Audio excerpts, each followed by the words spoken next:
Oh, and man, this matchup could not have been predicted. I mean, it's wow.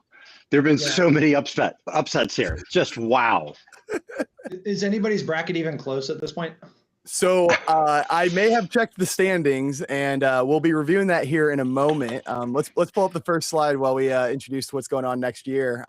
But there is a contestant we'll show on the next slide who actually, I believe, if memory serves correct, got 7 of the final 8 teams correct. Wow. Wow. So we will be giving them a shout out, and really exciting, we'll be able to update the scoring live on air this week, and we should be able to announce the official winner while on the episode. So we'll see if that strong elite final 8 portion of their bracket stays strong. But getting in a little bit of announcements, as this is our final week of this year's tournament, we wanted to give some awareness to, and thanks, honestly, to the panel here, to the guests like Koren, who I'll have introduce herself here in a little bit, but also everyone who submitted a bracket, everyone who's been following along. This has been a very exciting year compared to the first kind of spur of the moment where I thought I'd just hop on a live stream and do something for fun last year, where this year, we actually had months of planning, actual tournament, actual submissions. This has been a very exciting thing, and I'm excited to see where this goes even next year. So if you are looking to participate, next year's prizes, as everything goes, will likely be bigger than this year's Nintendo Switch. But, you know, we'll see how those connections work in Dustin and Lawrence's portfolio, Rolodex rather. See if we can go to an NCAA Final Four. They got budget for that, right? So outside in the parking lot, maybe. I'll park the RV and we can all just get together. You get to meet the panelists. There we go. So very, very much excited. So if you want to be part of it next year, you can get on the email reminder list by scanning this QR code and tossing that in. But as this is the last week, I want to give a couple other announcements. Dustin, I know you're putting together kind of not a spin-off, but kind of had an idea from kind of doing these weekly with your insurance. So please, if you don't mind, introduce what you got going on. Yeah, let's call it the sequel. So we've, weirdly enough, guys, I swear this wasn't a thing I'm trying to force to happen. We've had a lot of MSPs ask for sort of insurance office hours where they can ask questions about this, that, and the other. So I've been saying for a while, we're going to do it, we're going to do it, we're going to do it. There is a really well-known breach attorney, Spencer Pollock. He called me yesterday and said, I see you're doing webinars with your buddy, Zach. When are we doing our office hours? So we're going to kick off the office hours hopefully later this month. I don't have a date yet, but just a monthly. Spencer's a breach attorney. And then Mike Riggs, who is my co-owner at Beltex and is also over at Empath. Empath is going to host us for it. So it'll be the 3 of us. And Zach will be on as our first guest. So more of a kind of open Q&A. Bring your biggest, deepest insurance questions, and we're going to go through them live on the air. So it's just a 1 hour. That is so good, Dustin. That is so good. Like what an incredibly valuable thing for MSPs. And you need to come on too, Lawrence. We can come chat CMMC insurance. Absolutely. I would love that. And really quick before we introduce, go ahead. Sorry. I was going to say my first question would be, if I guarantee that I'm covering all 110 controls as an MSP, can I get it? Right? That's one of the things we're going to talk about. Yeah, Koren, there's no one that's claiming that, right? I mean, that's not a thing, right? That's actually in some cases. No one. You know, that's actually a perfect transition. We've obviously this year's tournament had a heavy focus on CMMC, so no better than a final guest than an actual C3PAO. And given we want to, lean into this education side, Koren, before you introduce yourself, do you mind introducing what a C3PAO is and why the comment of 110 controls might have clicked for a portion of this audience? Yeah, so a C3PAO is a CMMC third-party assessment organization, and we're currently authorized to conduct assessments on behalf of the Department of War related to a contractor's ability to secure a specific type of information that we call controlled unclassified information. And so we're trained we're trained a lot and very specifically to go in using NIST SP 800-171 to figure out whether the data is or isn't protected. And it is mainly focused on confidentiality. So I am Koren Wise. I work for Wise Technical Innovations, and we're here in Norfolk, Virginia, where there's a ton of DoD or DoW contractors. And we're just so proud to be in this area and to also be teaching a lot of the assessors in the ecosystem, since we're also an authorized training provider for the program. So that's kind of the roles that we play in that program. That is awesome. And obviously doing these certifications and getting people up to level 2. I mean, to Lawrence's point, you've never just walked into a business or someone came for an assessment. Everyone's just perfect out of the gate. I mean, that happens every time, sometimes. Every single time. Yeah. No. And there's never any overstatement, right? Oh, no exaggeration, 100% accurate, scoping's perfect.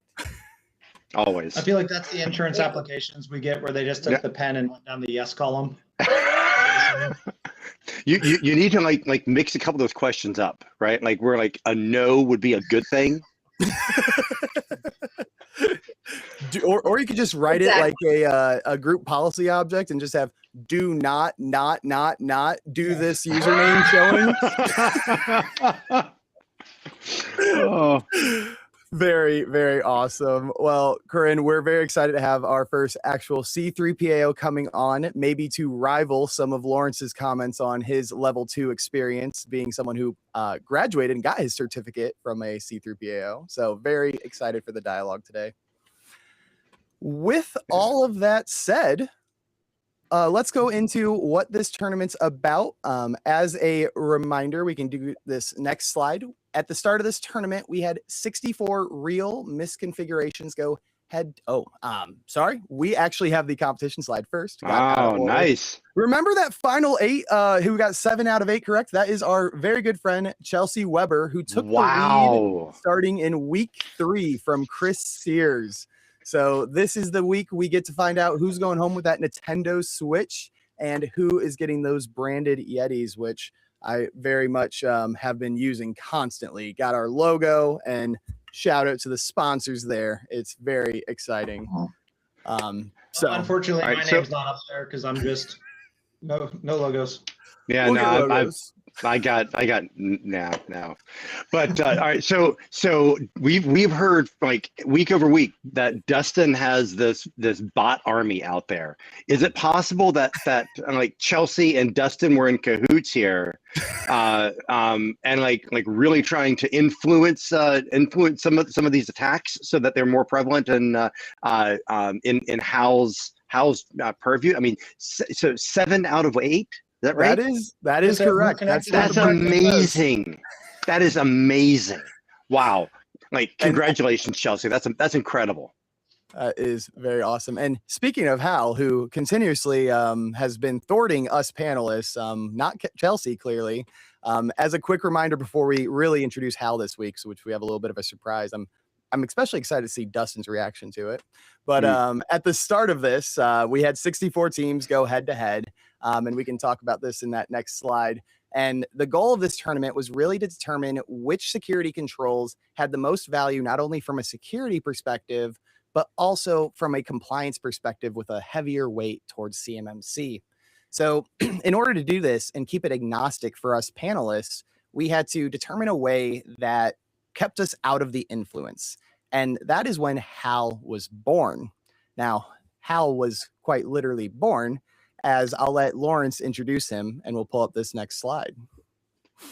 Absolutely. So, so Dustin, there's your personification of Hal. So, why is it red? Interesting color choice. I have to say, for anyone who has not seen 2001: A Space Odyssey, I would highly encourage you. going and watching that over this Easter weekend. But Hal is the hardening and logging computer. He is a deterministic AI system, and before everyone like blows up my DMs about that AI is a non-deterministic system, there is a certain amount of determinism that is baked into Hal's logic. Hal is he is programmed in which to understand and be grounded in two half scores. So a first half score and a second half score. Hal is looking at a typical small business. And so he's not looking at enterprise. He's not looking at multiple dimensions of compliance. He is looking at a typical small business, particularly in the first half, and he is really focused on the impact, the severity, the prevalence, the commonality of a given misconfiguration, and it is all anchored into if the misconfiguration, if the team that we're talking about is the one control, the only control that is present in an environment, what is the impact of that? If we can go to talk about the first half scores. In the next slide here. So in the first half score, like Dustin and we've had this, and you heard it last week with Wayne as well. Right? How often do we see that these controls are perfectly implemented? It's so rare, right? It's a very rare thing. But Hal does believe that that whatever the control is, that it is properly implemented. In the first half, Hal is anchored in the CIS controls. He is looking at the impact of a given misconfiguration in that small business environment. He is also looking at like how easy is it for an attacker to exploit that across a typical small business, and what would the impact of that be for the overall CIA, the confidentiality, the integrity, and the availability of the information assets in that small business. So the first half is really all about the security impact. But when we move to the second half, that's where it gets really interesting. And so as a lead CCA in the CMMC ecosystem, as well as a GX certified SANS CIS practitioner, the second half is where the compliance really, like, that's where like it gets real. So if we move to the next slide for a second half, in the second half, we are looking at the impact of a given misconfiguration to a compliance of an organization. Now, Koren, I'm going to put you a little bit on the spot here. Can you talk about SPURS and like what are these like SPURS scores that we're talking about here? Well, good. I watched a few of your episodes, and one of the things I thought was so intriguing is that I picture the DOW representatives that came up with the SPURS weights to be a group like yourself and doing a lot of the things that you do, when they gave each requirement a score of 5, 3, or 1. So with 5 being the most impactful, and I really think they were considering the exact same things that this game considers. It's like, would it be a widespread, massive disaster and a direct impact? If so, this requirement, if it could lead to this type of vulnerability, is going to get a 5. And, with the 3 being kind of a medium, direct, but not widespread issues created when you have that type of vulnerability, they gave it a 3. And those 1 pointers were ones that it's not that they're not important, it's that the impact is a little more indirect and hard to tie directly to its impact. And so we see things that people think are wildly important, like flow control, that got a 1. But it has to do with, they were thinking about attacks when they came up with that scoring system. And you can see it all explained in the DoD assessment methodology. So if you ever want to read something really fun on a Friday night or Saturday night. Some say if you want to make Good Friday great, you can just open up that book. That's right. The DODAM. The DODAM. Yeah, That's what we call it, the DODAM. Well, thank you for that. And so the compliance impact, or the SPURS impact, is really what happens in the second half. Now, as you heard from Koren, this is in NIST 800-171. Hal understands that scripture and verse. He knows that in and out. And what you'll see in each team, at the bottom of each team, is there is a single, the best fit 800-171 control or practice that that specifically lines up to the misconfiguration. But now, how is a deterministic AI model? So he understands that there's often many dimensions that a single misconfiguration might impact. And so there are second, third, and fourth order impacts that he factors into that, and that is based on the prevalency and the likelihood of that impact being present in the small business environment. But the thing that like I thoroughly believe really has impacted so many of these is Hal's RIS. And that is the recent incident signal. And so the recent incident signal is how HAL looks out to the broad internet, and he looks at multiple threat feeds. So he's looking at Microsoft Dart, he's looking at the GTI ISAO, he's looking at numerous ISACs, CISA, for all of these alerts, all of this threat intelligence that's available out there. And he's looking back on the last 14 days. And in the last 14 days, if there is a breach, if there's a public incident, some threat advisory, threat intel that's available through those sources, that is attributable to a given misconfiguration. Well, now how can more heavily weight that? Like we saw that last week with, I think, if I remember right, I think there were 5 GTIA ISAO threat advisories in HAL's RIS data. It was wild. It was almost as if GTIA, like, they knew what these matchups were going to be, and they made sure to publish them. They didn't actually do that, but wow, it was amazing. It was amazing. So so this is the point here, and Zach, kind of to underscore with how is looking at things that are happening for real. This is not just a checklist. It's not something that we came up with many months ago. And so we are looking at what's happening now, what threats are happening in a 2-week period. So it's constantly getting updated.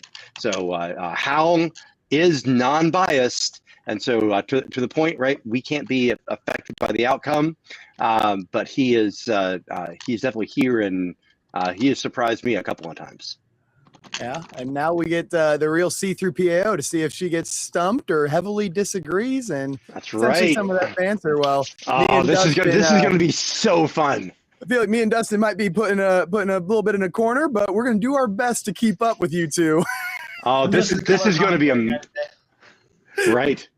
Now, I am so excited about looking at some of the RIS that was present this week. Right, we continue to have widespread phishing attacks that are exploiting MFA and MFA fatigue. That was interesting. We did see some legacy authentication that was also out there. Nothing with SMB v1 particularly, but there was definitely legacy authentication. We saw MFA fatigue. We saw quite a few things of exploitation inside of a supply chain, particularly with data that shouldn't have come out of an organization that did. So this is going to be. I know this is going to be just wild. So I'm looking forward to it. Let's get into it. Well, and speaking of legacy, we can kick into that first game with potentially a legacy networking protocol here with SMB v1 Zombie Share going against antivirus just completely missing.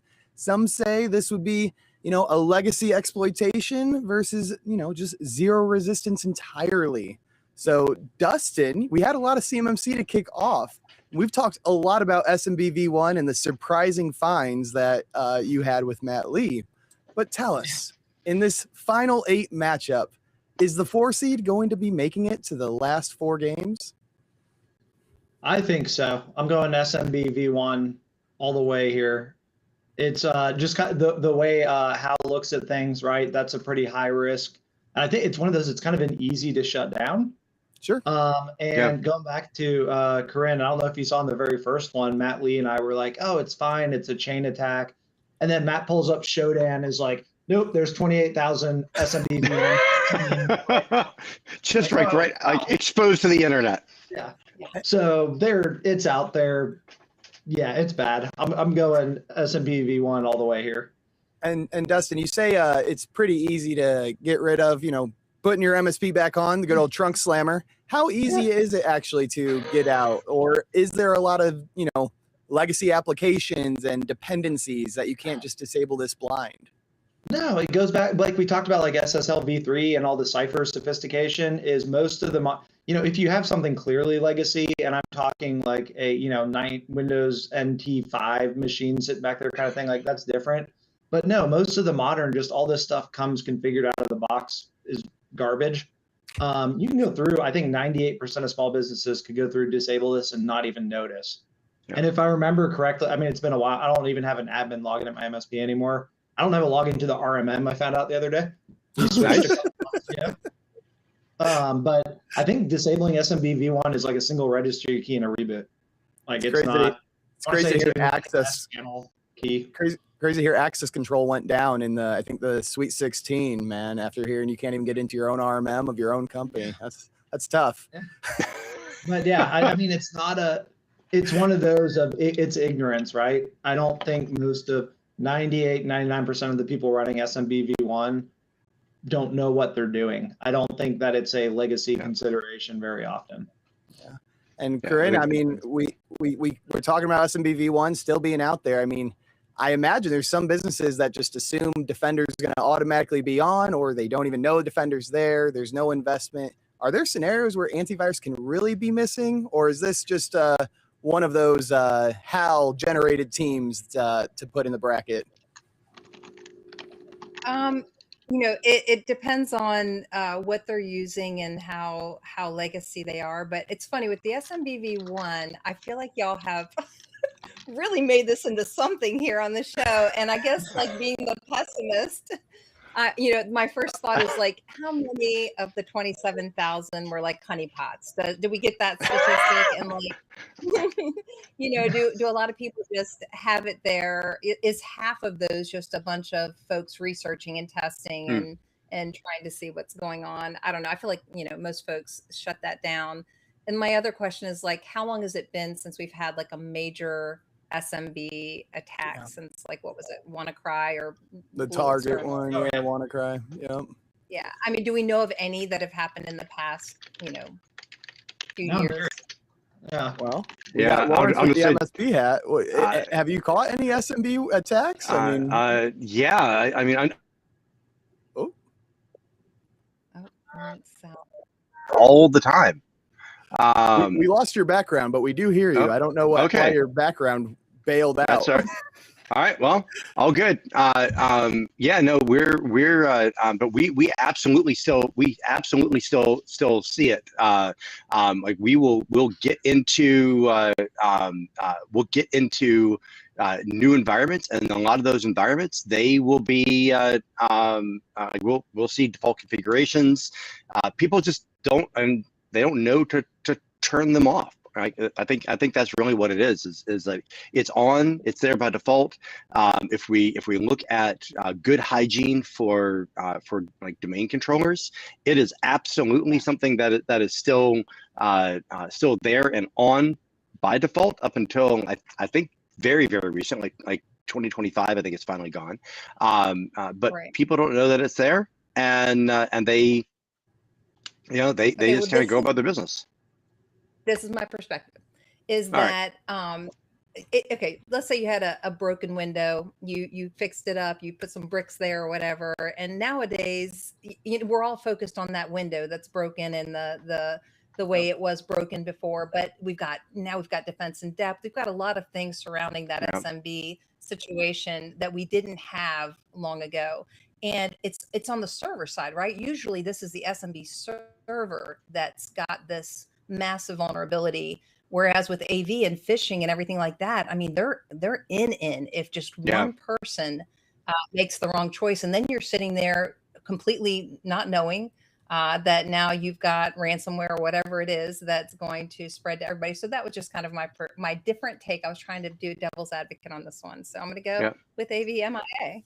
Yeah, I'm going to say it's easy. And you know, I did do a quick Google, and I found that CISA attributed SMB v1 to in 2023 to a widespread exploitation across the public health sector. Wow. That is recent. So I got that's one for you too. That all right. Koren, this is what happens whenever Lawrence and I start just Googling things live on air. All right. Right. Nothing bad can possibly happen.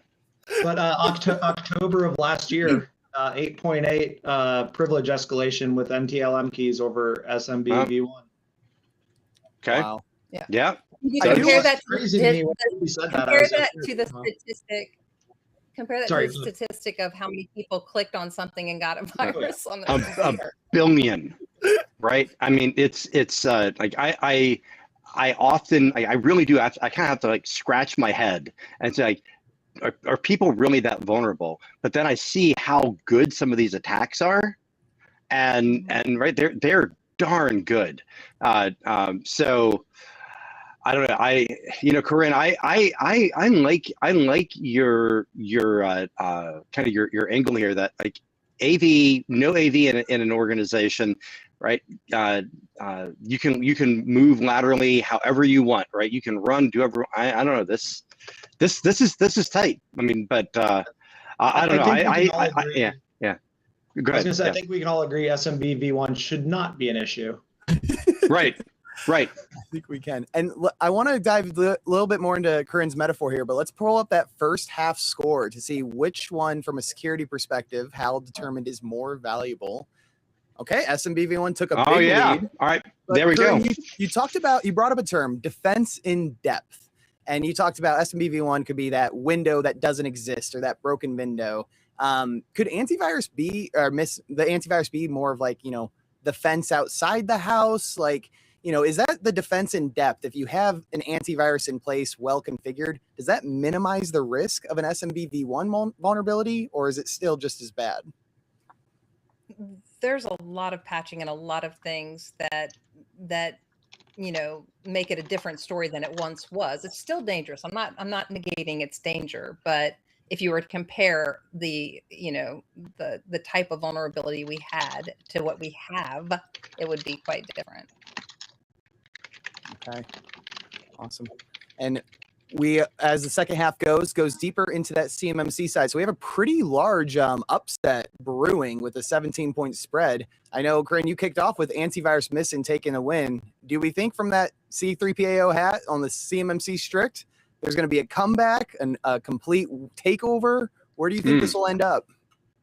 Good. I mean, I think, you know, when it comes to SMBV1, we think of both configuration management and our requirement to lock everything down. You've got to say what's essential, and if you can't justify it, it better be turned off. And so, God, if you had that on, you've got some major issues.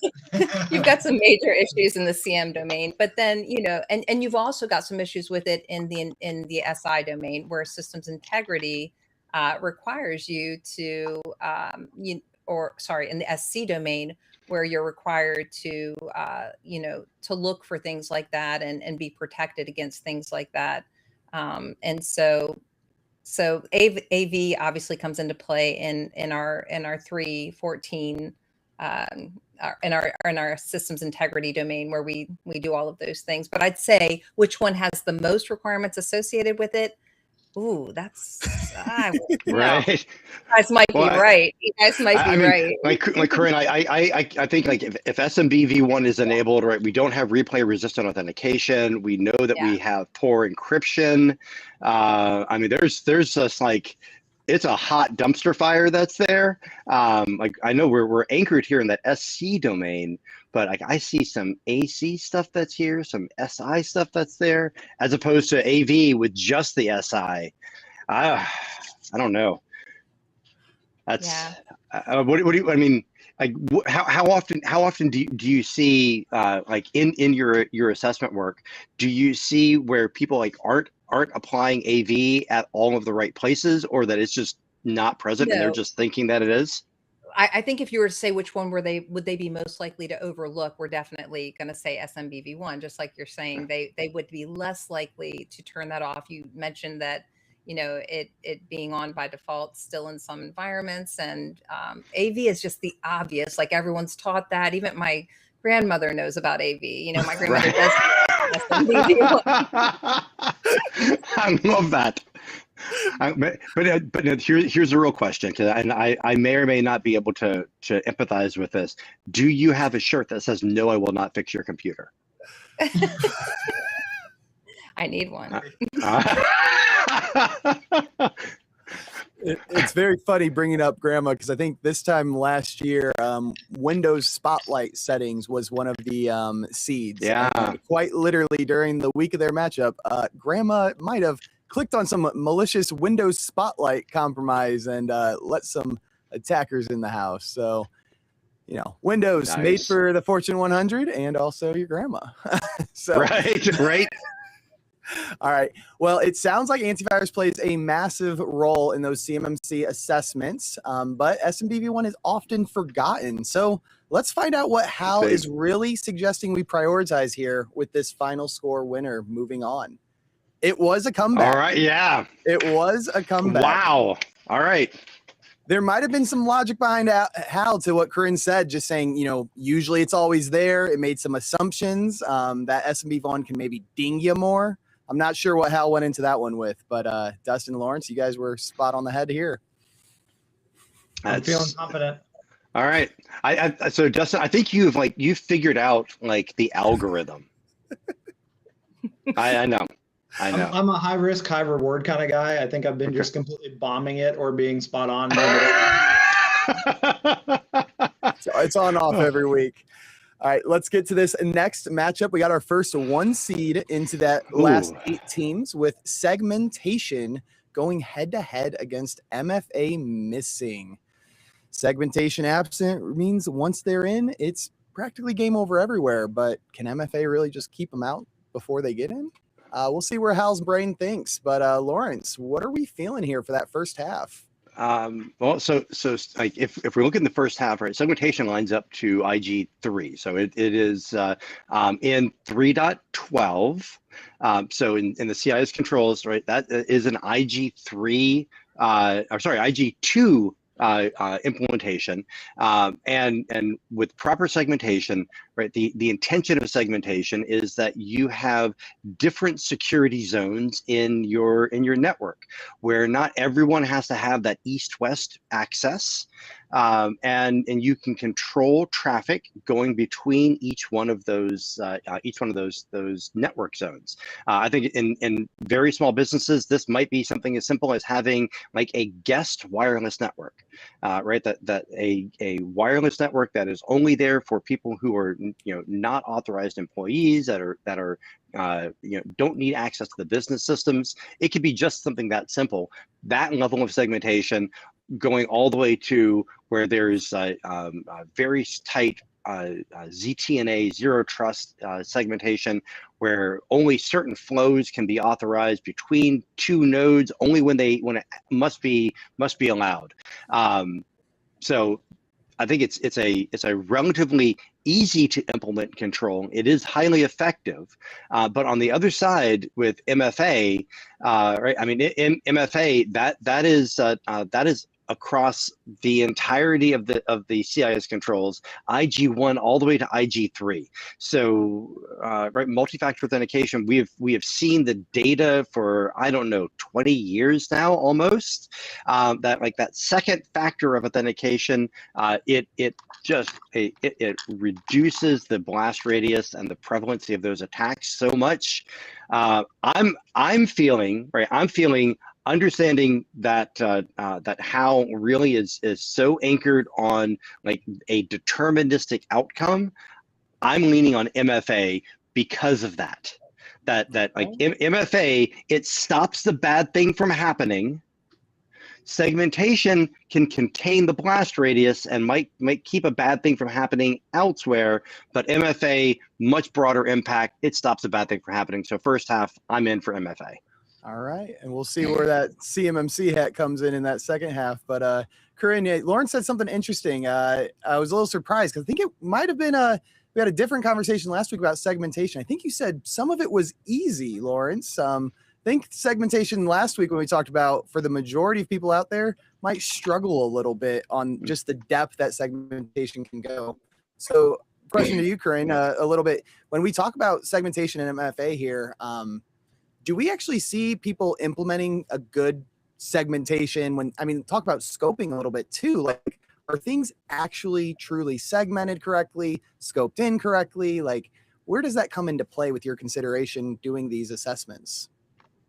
Well, we were talking about t-shirts earlier, and I'm not just saying this. If anyone ever wants to get me a present, get me a 313-1 t-shirt, and just literally across the front, I want it to say boundaries. Like you must have them. And because, I've been screaming this from the mountaintops. Scoping is based on boundaries and it's based on segmentation. And, I'm going to disagree with Hal all day long. I can already tell, but okay. So insider threat wise, in a lot of these environments that we're going into, they've got an enclave, right? And so they've got to segment that enclave properly from the rest of this external environment. And you have to consider that external environment is just as dangerous as the internet. That's where you're supposed to treat it. So for us, segmentation can drastically affect scope. And it is considered like one of the major, that's where you start is with that, with that rule set, inbound and outbound, that is saying, everything is blocked except for this in both directions, preventing exfiltration, preventing, bad things from coming in. So because I'm so passionate about 313.1, I'm going to go with segmentation and respecting the fact that, I hear constantly about attacks that prey on, a lack of MFA. We know how serious and how easy we make it when we don't have it. It makes it way too easy. So, right. And I know, Dustin, you've talked on the insurance side about both of these a little bit, but MFA specifically, that's easier for insurance to verify. Is that what I've learned throughout the weeks? It's simpler to ask. So it kind of goes back to that running joke we've had about, nobody does DLP right, nobody does segmentation right. Yeah. It's the poor underwriters can't understand segmentation that well in the first place. Right. It's definitely one they can't ask about very easily. So yeah, insurance, MFA all day. I still love that Microsoft report they did where it was, 99 point something ridiculous of the identity attacks would have been stopped by properly configured MFA. Like it's a foundational thing. Segmentation gets a little bit more complicated, doing it right. But going back to Hal, assumes that we have the perfect network engineers, the perfect architecture and everything. Oh man, Are you saying every MSP and SMB doesn't have that, Dustin? I don't understand. Was it you, Lori? I forget who. Somebody said they'd. Or no, it was the what's his name? The Kraft Kennedy's. Eric Wells. Yep. Yeah, Eric said he's walked in once ever in his entire career and seen DLP actually configured right, and I would agree with him on that. I'm not saying I could configure it right, but I can tell you where it's been wrong. So, and then, so often about a lot of these companies now where it's, 10 people with laptops working remotely. Man, it's the segmentation is a weird one for me, but going back to my trying to second guess Hal is I think we're going to see MFA in the first half and segmentation in the second half. All right, let's pull up that first half. We got that 99.9% stat, wow. And it was from the security side. Now, MFA. Now we got that CMMC hat, and Koren was very passionate. Even insurance, Dustin came around. He said segmentation would make the comeback, but it is an 8-point deficit. Lawrence, I don't remember which one you chose in the first half, but do you agree with Koren that segmentation might be coming back? I think from a CMMC perspective, and Koren, what a genius t-shirt idea, by the way. I'm gonna totally see that on Amazon. Like someone right now that's watching this is like firing up a store, and they're gonna like it's gonna be there on Amazon this afternoon. And now plugging the Senteon store. Visit us at store.senteon.co. Got boundaries. Yeah, that's right. That's right. 313.1 got boundaries, right? Done. No, I think I think that from a CMMC perspective, right, both of these are heavyweight controls. Segmentation definitely in some cases more difficult to do. I don't know. I'm looking at this going, yeah, like we have control the flow. We got these SC controls there in segmentation, but over on MFA, right, we have IA that we're anchoring on, but we have some AC stuff that's also there.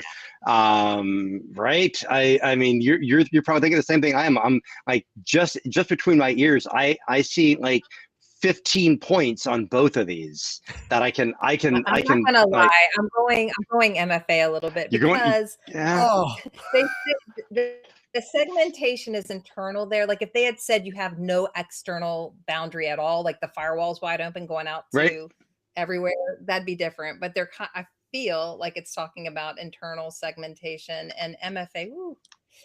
Having that turned off. I'm curious, Koren. We have you just kind of flip-flopped. I don't have your final decision in, but I'm curious from the assessor point of view. Dustin talked about it being hard to prove segmentation and talk about it. How do you go about actually proving that it is segmented and scoped correct? Is there a process there, or is it really just trusting the person coming?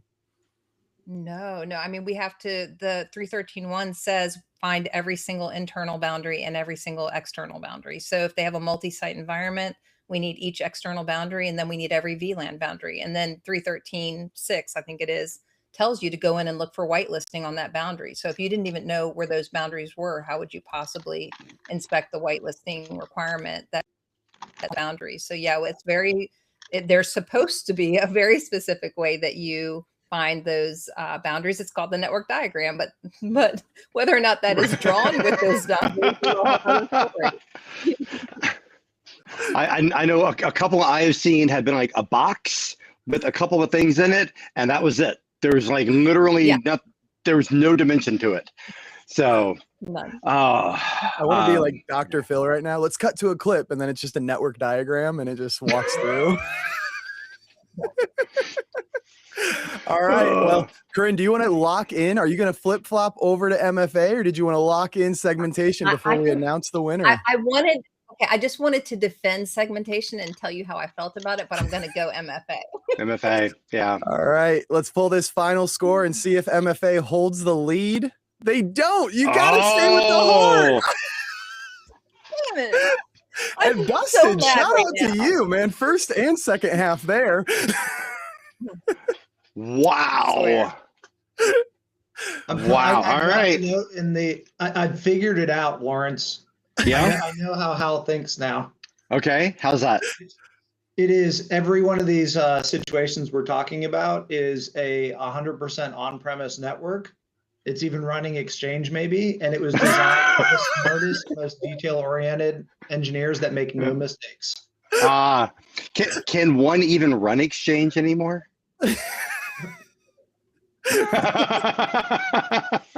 I think it's it's like 25,000 a year in licensing or something like that.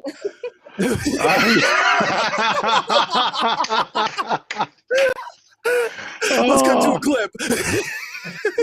Wow. Oh. All right, before we go down further rabbit holes with post-game commentary, let's pull up our last one seed in the Elite Eight. The fan favorite that's never set up correctly, except in Hal's universe, DLP Shortage, going against the unexpected 14 seed, making it all the way to the final 8 teams, hoping to make a run to that final 4. Windows 7, Walking Dead. Let's see, Koren, if next year, like we have any instances of Win 7, I know they're out there. I know it's a thing, but wow. It's I mean, only when they're under the staircase and the cabinet. It's nowhere actually being used, right? yeah, no, that never happens. Never. And it's never in production. And My dentist just upgraded off of Windows 7 late last year. It got to the point where even like my wife and kids were looking at it being like, what's that? Are they using a computer? they're like, he was doing the procedure and they just looked out their corner of their eye like, how does that loading screen look like that? All right, so we got DLV and Windows 7. I'm curious on the assessor side, Lawrence or Koren. I mean, either one of you here, but obviously the people coming to you for Koren, they want an audit. They come to Lawrence, they know they need to get ready for one. Are people in, or rather, going toward getting a level 2 assessment, have Windows 7 going into it when they reach out to you, or do you typically never come across it? So I'll answer first, Koren, and then I maybe a little catharsis in your answer. I don't know, but we'll say there's a safe space and confession space. We absolutely still see Windows 7. We see Windows 7 in specialized assets, a lot of production for machines, and you have to it makes sense of why it's there. There are these multi-million-dollar machines that are doing some very complicated process, and the thing that is running, like the screen that the operator has to operate on, that is buried inside of a panel, and it looks nothing like a computer that any of us would recognize. Those are running Windows 7, or even sometimes older. I haven't seen Windows 7 in production, like in an interactive world, in a couple of years now. But on the manufacturing floor, it's unfortunately still too prevalent. Okay, so to Koren, an All right. actual Yeah. business Koren, that already yeah. went through the prep and Right, believes yeah. they're ready for a level 2. Are you seeing people bring this in? Not as much. I will admit that in the manufacturing environments, you will see it. My question is always, is this a by choice, or can you prove that this is no choice type situation? And if there's truly no other choice, then that becomes one of the hardest situations for an assessor to kind of. Some people see it as part of the specialized asset that it is attached to or communicating with. See them as a collective system. And, this is something we really wish the DOW would give us guidance on, how they want us to deal with this situation. Sometimes you can shoe it in as a restricted information system where the DOW literally told them, you must have these things this way, and there's no other way you can have it. And then it's not their responsibility, but usually it's not that. It's just that there's nothing that they can upgrade to and still have it work with that piece of equipment. Yeah. But I'm always hoping that is true, and that they can prove that before we even go any further, not Right. just we're cheap and that this is why we're here. There was one big red robotic palletizer that by all means needed to process CUI. It was running a Windows 7 backend, and it was exactly that. Like they literally, like there was no way they could change that apparatus, but getting everyone, all the stakeholders there in line, and like coming in as on the readiness side, I was like, you have got to be kidding me. You have this like $1 million super cool robot that can do all this like nifty stuff, and it's running Windows 7 under the covers. Right. And that was literally the most recent rev. Like, wow. It's crazy. Yeah, that's crazy. Yeah, it's crazy. And out of curiosity, obviously, when they are ready for their assessment and whatnot, they may have their diagram, they may know the flow chart, they may know it's there. Have you ever found yourself, tracing the data flow, tracing the supply chain, and actually uncovered a Windows 7? I guess question for either of you that they didn't know about. They usually know about it. Yeah, they used to know about it. And for what it's worth, Zach, sometimes the way that we'll find out about it is we'll ask the questions, we'll go through the discovery, and like, no, we have nothing legacy. All of our stuff is state of the art. It's brand new. Awesome. We're gonna like turn some of these old legacy authentication protocols. We're gonna start locking this stuff down, yep. and then all of a sudden, stuff stops working, and they're like, "What happened?" And it's like, I don't know. It's all new and state of the art, isn't it? Mm-hmm. Well, it sounds like there's a lot of risk still out there with Windows 7. So let's pull up this first half. And Dustin, I didn't let you give too much of an input here. We talked a little CMMC quick, but it looks like Windows 7 took a first half lead from the security side. So talk to us a little bit, Dustin, with your experience. Do we see DLP making a comeback here and holding that 1 seed, not to allow a 14 seed to the last 4 games? I don't think, based off the, I'm glad the CMMC experts went first, because that was always for the second half is the interesting. I don't think it's going to make a comeback from that standpoint. Going to, it's a very specifically not allowed asset. There's a lot of vulnerabilities, that kind of thing. Like it checks a lot of boxes. And then on the insurance side, that's one of those of if we see, so we'll actually, Austin was talking about used to be an underwriter. So a lot of stuff will come across my desk for kind of final underwriting approval. We will underwrite with Windows 7, but if it's so they come back and it's like, we have outdated assets in the network, yes or no? Okay, cool. What are you doing to contain it? And so what I like doing is leaving it freeform. Going back to, perfect example, we have DLP right over here, right? One of those things nobody configures properly. If they come back and they're like, it's isolated from the internet, I'm like, no, it's not. We're, decline. We're not counting that. If it comes back to, we have a manufacturing company that we, to the point of whoever said, was it Robbie, I think, these guys have, it's Windows XP, but they have, 60 CNC machines. That's a lot to replace. But theirs is, they have a network segment, firewall, a NAS device on an isolated network, and then another firewall. So it's like physically double firewalled. They said, internet's blocked from the NAS device back into the manufacturing floor. I'm not going in and actually auditing it, but to that makes me look at it and go, okay, these guys actually put some thought into containing this, right? So from the insurance standpoint, I'll insure Windows 7, but I want to see some effort that went into it. So if in that open text field, if it's 5 words or less, you get rejected. But if you put a little bit more, that's how you get them. No, you didn't. Hey, going back to segmentation there. Yeah. Right. Back to the segmentation. There might be a reason that was one of the last 4 teams to make it, man. Maybe we'll be talking about them here in a little bit. We obviously focused a lot on Windows 7 because it's one of the most entertaining last 8 teams to make it. But DLP, this is, potentially losing data as opposed to just losing control. So in that CMMC world, it's all about data. So Koren, where does DLP sit on that, criticality list when you go through your assessment? Good.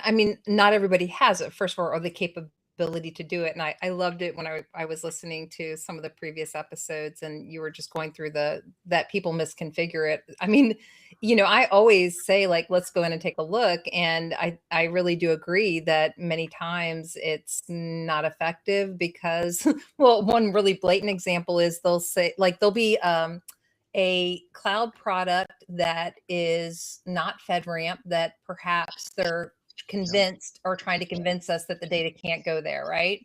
And they set up the DLP in that product. And they're like, we got DLP over here, so we're going to know if it comes over here into this environment. And I'm like, but it would already be there. That doesn't work. It can't, not allowed to go there. Well, reactive, not so preventative. That's how bad the misconfigurations get in my world. But yeah, when it is configured correctly, it is extremely powerful, but an extremely complex tool to configure correctly. And if you're doing automatic labeling and things like that, getting it right getting keywords right and getting all of that right without, accidentally marking every spam email you ever got and having a bunch of stuff that shouldn't be marked marked CUI. Yeah, I think there's a lot to be improved with the DLP configurations that we're seeing. But if you're doing it right, it is so powerful, right? I mean, it is a super powerful tool that enhances the boundary. And I'm curious what Dustin will say about this, if this is something that they value in the insurance industry. Yes. Just for that, there's kind of two big concepts in insurance whenever you look at the questions. Why are they asking these things? And the first one is, why don't they understand even basic IT? But no, the two real questions are, everybody says insurance, we don't want to pay claims. That's actually not true. We want to pay claims. We just want to pay small ones, right? So it's like, how can we prevent and how can we reduce? And DLP is really good on the reduction side. So yes, you are seeing a lot of interest, but again, it goes back to, do you have DLP controls enabled? It always tends to be pretty basic. I personally don't like it because most underwriters don't understand it. So as they're sitting there looking at it, these guys can't really tell you, what does that mean? If you go to any underwriter, I can think of two off the top of my head that could do a decent job on it, but like sit down and explain DLP for more than 1 minute, they're going to be just making up words at that point, right? And then on the other part, though, too, the policy holders, the person filling out the application, it's one of those things where people are well-intentioned usually. The whole thing of lying on applications, the legalist standard to deny a claim based off the application has to be willful and malicious, right? That's almost never the case. It's, oh yeah, we got DLP. Like I got a notice from Microsoft Defender the other day I saw a company that just had alerts for credit card numbers being in an email. The emails would still go through. Yeah. They're just like, oh yeah, we get a notice whenever we send somebody a credit card. We do it all the time. Like, okay, that's DLP. So yeah, Koren, I'm personally not a big fan on the carrier side though. I mean, the industry does recognize the potential of it. I just don't like it personally because it's a very hard thing to underwrite. Do you have Windows 7 on your network at all? Yes or no? Is a lot less ambiguous versus, do you have DLP, or can you explain how your DLP is set up? Yeah. And Koren, to put you a little bit more intro on your background a little bit, you actually talked about seeing it and then actually going in and looking at it to see if it's set up right.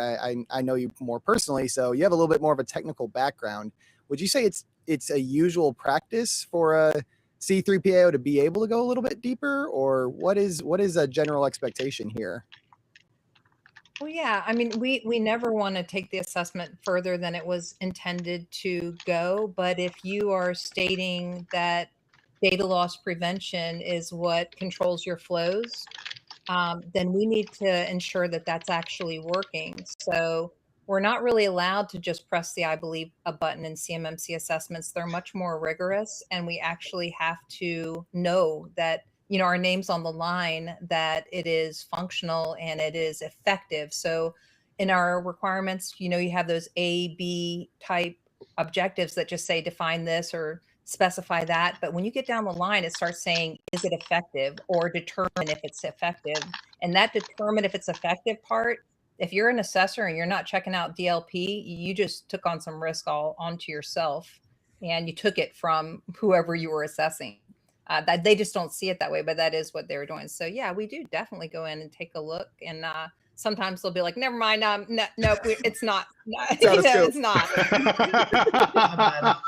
Change, undo. They wanted to just say we have DLP, but when you're like, all right, let's go into those rules, they're like, well, we don't really have to have it yet. We're just saying when we do need to have it. That's what we're going to do. A little scary. All right. Well, that's some critical insight. If you're going to attest to it, be able to prove it. Prove it. Yeah. But Lawrence, again, we talked a lot on Windows 7. Did you have any DLP thoughts before we figure out if they get to hold their position and come back for the final four? Like Win 7, I think it's kind of like the Tesla Model S and X, right? Like it holds an emotional place in my heart. Right? Like they killed the Model S and the X, and they're like, oh, we're really sad about this. And it's the same thing here. Like Win 7, You can't patch it. It's a security dumpster fire. There's lots of stuff. But again, thinking around like the actual impact of that, if it were just Win 7 in the environment, right, that would be a pretty bad day for that organization. But on the other side, I think like DLP is one of those that it's so effective. If we do hit the I believe button, that we have to, and Koren, I love the fact you said that, because I say that all the time and people are like, what?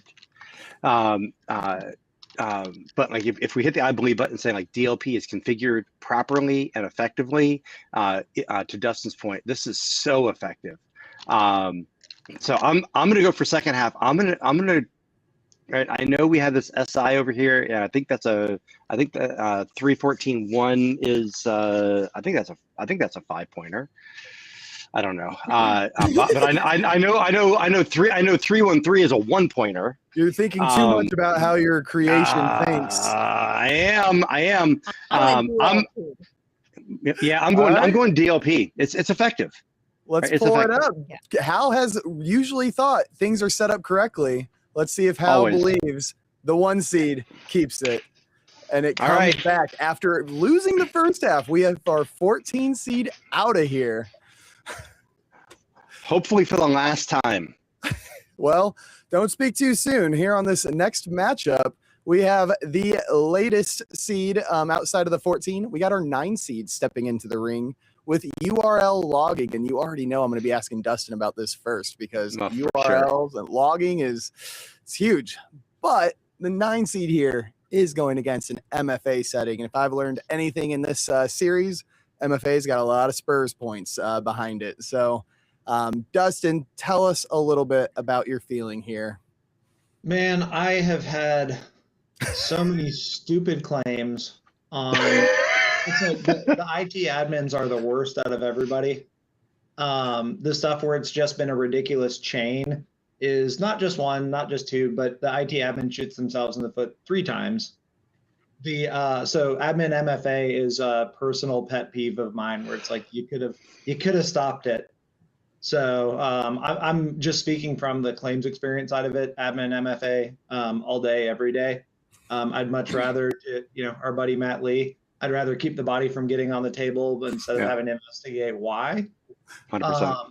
That being said, with the how much Hal loves its logs, I'm going to predict admin MFA in the first half and URL logging on the second half, because especially with all the like C2 and all that stuff, you can tell a lot with URL logging, right? Yeah.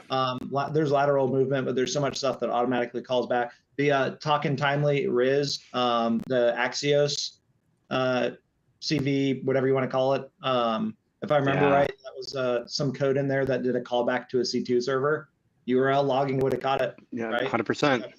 So interesting. A lot of logic behind this decision here. Man, I love you brought that up, because I was gonna like bring up the fact that we've had in 2 weeks 3 major NPM supply chain attacks that absolutely would have totally been caught by this.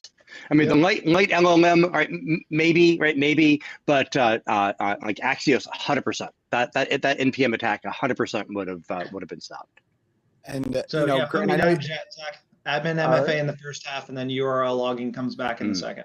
All right, we'll see. And obviously, Koren, you're longtime watcher, first time commentator here. We talk a lot about how much Hal loves logs. Does CMMC actually love logs as much as Hal? Is this something you're absolutely critical on? You can't do anything without them. Tell us about CMMC and its passionate relationship with logs. Well, the DOW is passionate about logs. But the underlying theme of this assessment is the ability to investigate and prosecute in a court of law, right? So we cannot ruin logs. We have to know if somebody exfiltrated data, stole it, and it can't be refutable. So non-repudiation is key, and unfortunately, CMMC is a little weak on this URL logging. It does have places you could tie it into, but I wish that it was a little more specific. So we do have, in what you've mentioned here, 331, they have to define what events they intend to capture. They have to define what the content should be. in each of those events, and it says in order to perform an investigation, what would be important is essentially what you're supposed to tie that to.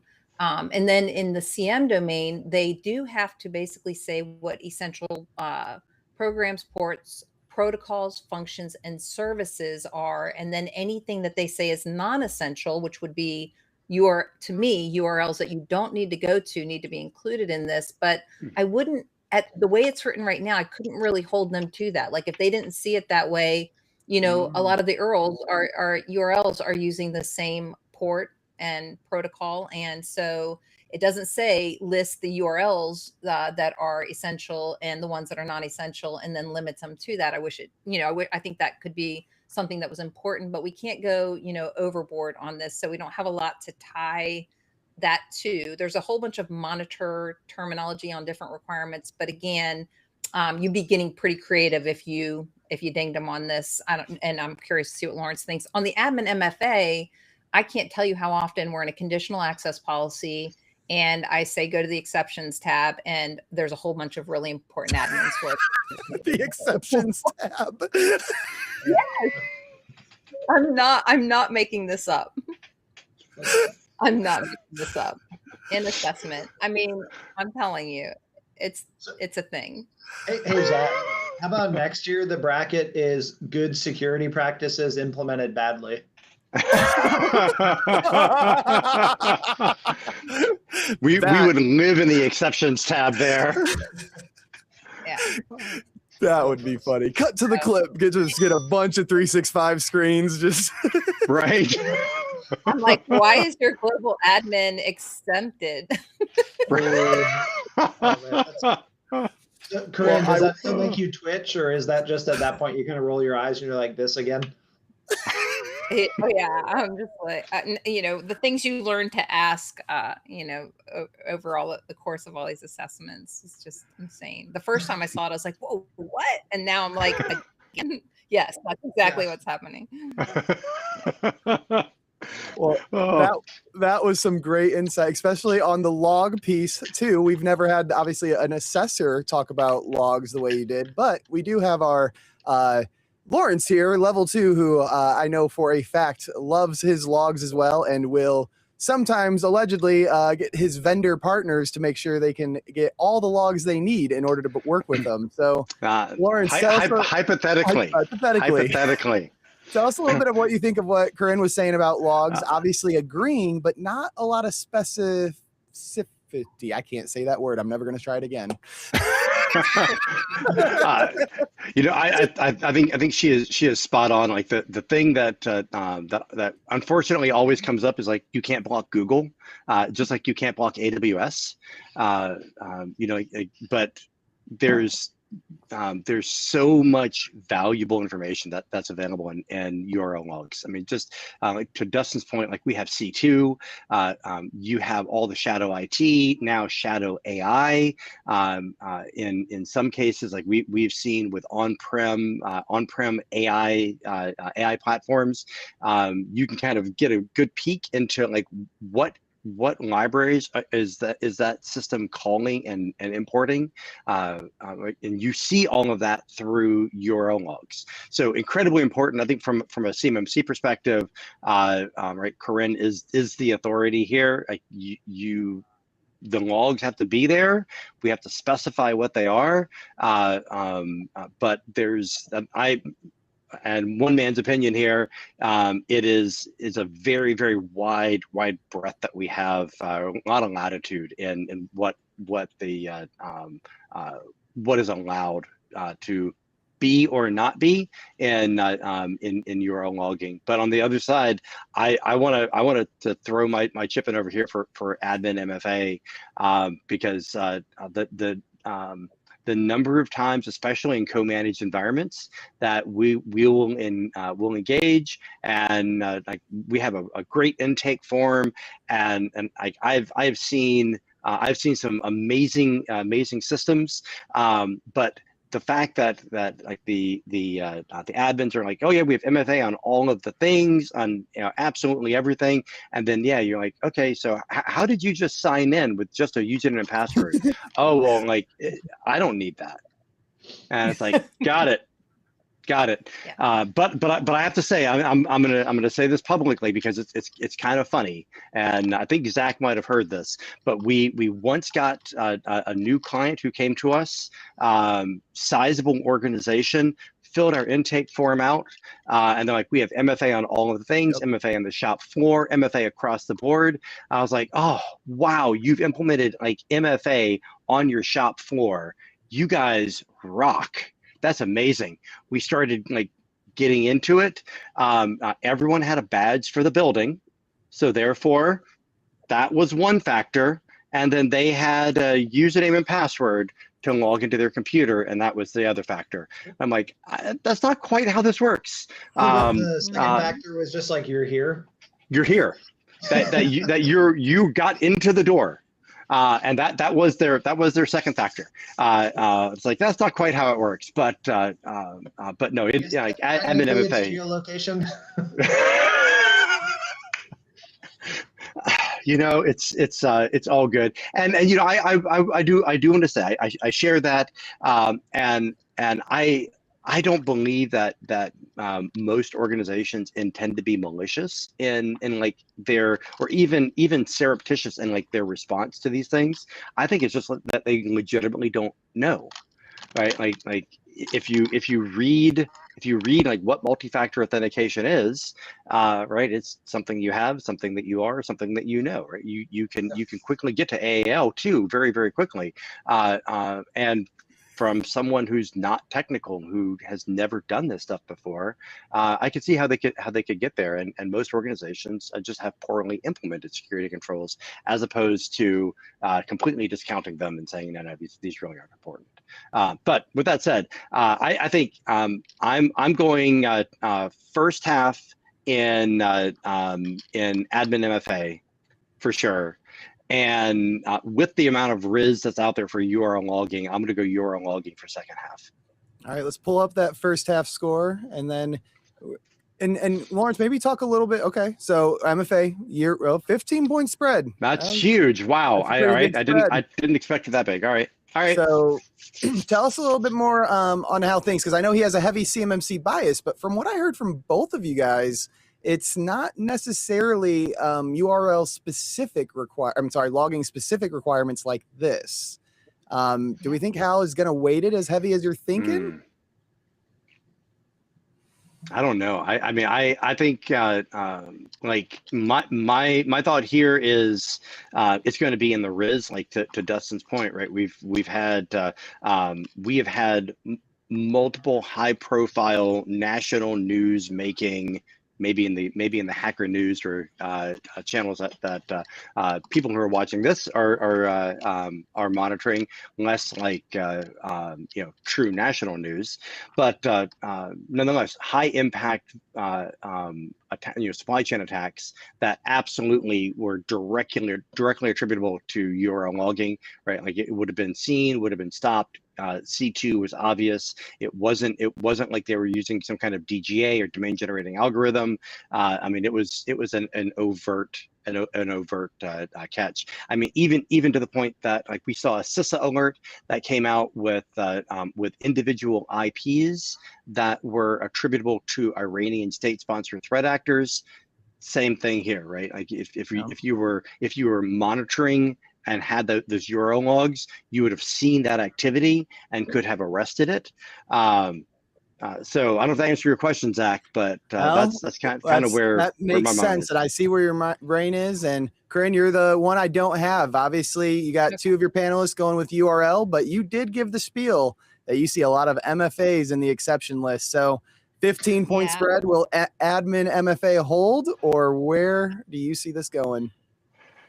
I think, the URL logging in I've, for a long time investigated people stealing data, and it is super valuable when you're trying to see exfiltration or people doing, and even anomaly detection on that is huge, but it's kind of after it's already happening. And like, if you think of LastPass or what you can do with one admin credential, I mean, it's pretty powerful. So I think he's going to go with admin MFA. So I think Koren, I think you're right. Body on the table, like stop the body from being on the table versus how did the body get to the table. That's Let's get solid. this final score and see if there's that Riz comeback. Oh, And it looks like the CMMC weight outweighed the Riz because that is a wide spread. that is huge. So there's some logic in Wow. that back end with Hal. I'm not upset Wow. because I feel like this is the way it should be. All Right? And My prediction was wrong, but with that, we're down to the final 15 minutes, and that was the last 8 teams. So we are now into repeat teams that are now into the last 4 matchups. This is what everything's built up to. We've already talked about both these teams today, so I just want to put it to the floor. Who has some new hot takes that we didn't already talk about? I'm happy to have anyone speak up here. Well, I think actually just in our conversation here in the last few minutes, we've heard segmentation at least 2 times, right? Like at least 2 times. So I mean, segmentation. Like Koren, I want to go back to something that you said around like understanding all of the segments, right? It's easy to understand like inside versus outside, right? Internet versus inside, or as I like to say, like that hard and crunchy outside, soft and chewy center. Right? That's easy. But you were talking about like VLAN segmentation. Can you like unpack that a little bit? Like when you're talking about VLAN segmentation, you know, where what are you seeing? What are you looking for with that? Yeah, well, it doesn't matter if you say subnet, network, VLAN, VNet, VPC. These are all different terms for segmentation in Amazon, Microsoft, wherever it is. The concept still remains that at the edge of a segment, and as you enter another one, there's a rule set inbound and outbound that is evaluating traffic and stopping what it doesn't want to go in either direction. And without that, I mean, that's the basis for everything, right? So I think I've been in 2 situations. One was during the Kaseya attack when it hit that first computer in the conference room and how fast that thing spread. And, you know, segmentation can make a difference there. And then 2 is just, you know, we talked a little bit about insider threat and things like that. You can't always assume, I was going to say the SC domain, what people don't pick up from it is it's really just asking about your segmentation, and it's trying to make sure that you haven't messed it up. Like when it gets to the voice over IP requirement, it's saying, it's not asking you about your voice over IP traffic. It's saying, did you accidentally let your voice over IP network be a way in? Did you misconfigure it? And now that's a backdoor to the data. And it kind of goes through a bunch of situations saying, have you created a backdoor to this secure environment? That's what the SC is really concerned with. And a lot of people don't pick that up from it. So I'm going segmentation here all day long. I'm being snobby towards the SMBV one. That's all right. I feel like some of the talk here, we've talked about segmentation a lot, but if segmentation is done right and SMBV1 exists, but is segmented correctly, sounds like it's not as much of a factor in a CMMC assessor review. Well, wouldn't say that because I do. Sorry, clearly not the certified person hosting this. Correct me, please. Yeah, well, I'm just saying, like, it depends on where this SMBV1 is going on. Is it in the DMZ and it's just like totally, you know, is it a window into like how much? I have a lot of questions about it. Let me say it that way. I might have opened up a hole by misspeaking live on air. I apologize. I'm like that. I have a lot of questions. I have a lot of questions. Like that I imagine would not be something that an OSC would ever want to hear. I have a lot of questions. I have a lot of questions. That's the line. That might be the T-shirt for the OSC when they come to the audit. All right, let's open up this first half score and then let's get it to Dustin here. In the last 4 matchup, we do have segmentation taking the first half. All right. But we have been like a fangirling over SMBV1 all tournament thinking Hal's obsessed. So what do you got? I think segmentation is going to keep the lead in that case. If it would have been, I was predicting SMBV1. You kind of saved me from embarrassing myself in the first as you call yourself out. I said earlier, my boy SMBV1's going all the way. But yeah, I think segmentation's gonna power through on this one. I mean, it made it to the Final Four last year, right? I mean, SMB D1 still was present and made it to the Final Four last year. Just saying. Man, you'd hate to see him go out in the same round twice. I agree. But going back to Hal thinks every network is a bunch of people sitting in an office with an SBS server there. I think segmentation is going to win. Oh, Dustin, you're showing your age, and the fact that most of us laughed at that, I think we all did the same. Yeah. Zach, you have no idea what I'm talking about. I was going to say the host has aged himself into the different bracket that everyone else is chuckling at. Well, he did that when he said he got his first MCSC and NT40, didn't he? Yeah. All right. Well, we have a tight matchup. Let's go ahead and see if segmentation holds this lead, and they actually widen the spread.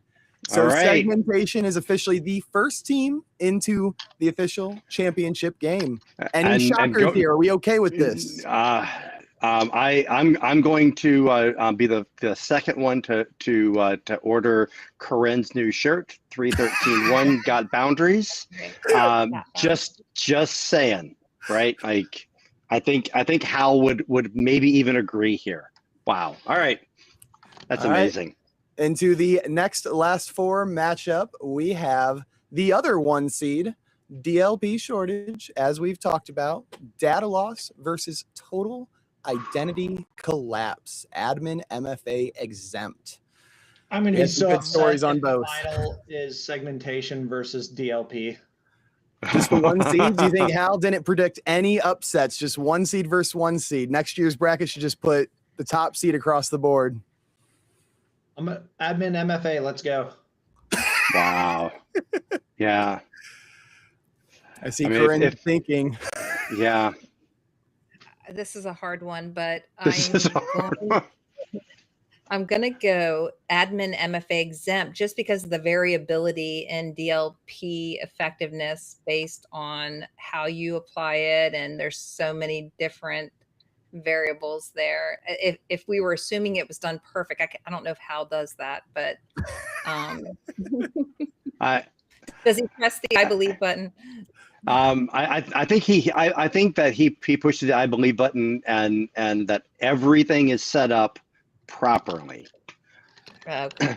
Well, I mean, we were talking about like for DLP to be active and be effective, one must have an inventory of their data. So I don't know if Hal goes that deep, but at least is Purview set up properly? I think he presumes that that it is. I don't know, but I'm still going admin MFA. I think. All right.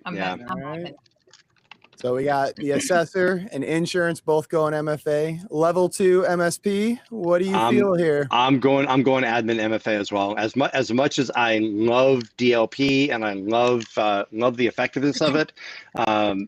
Right. One still must have an inventory of their data. It has to be implemented properly.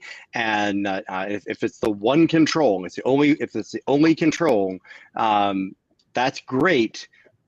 But if I have admin creds, right, I'm going lateral. I can just turn off DLP. So I'm going admin MFA. That's yeah.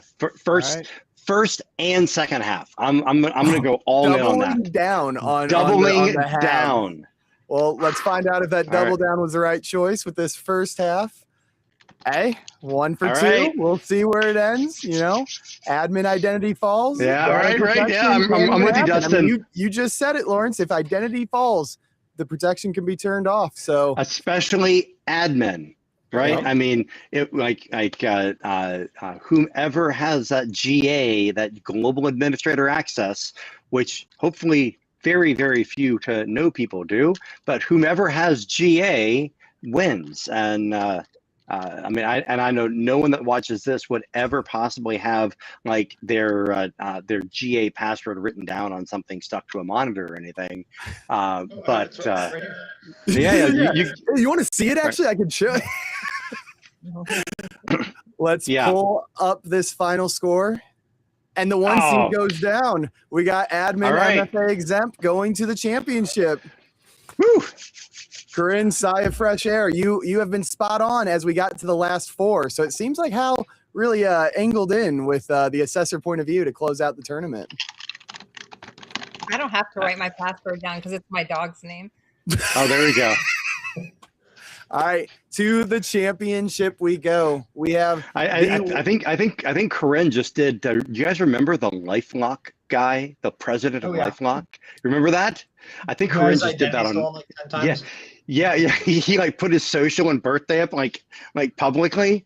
I think Koren just did that. She's like my password's my dog's name. I am confident on my MFA. No one even knows my dog's name. It would never get used. Yeah. But everyone's password is their dog's name, is my point. Oh, okay. Got it.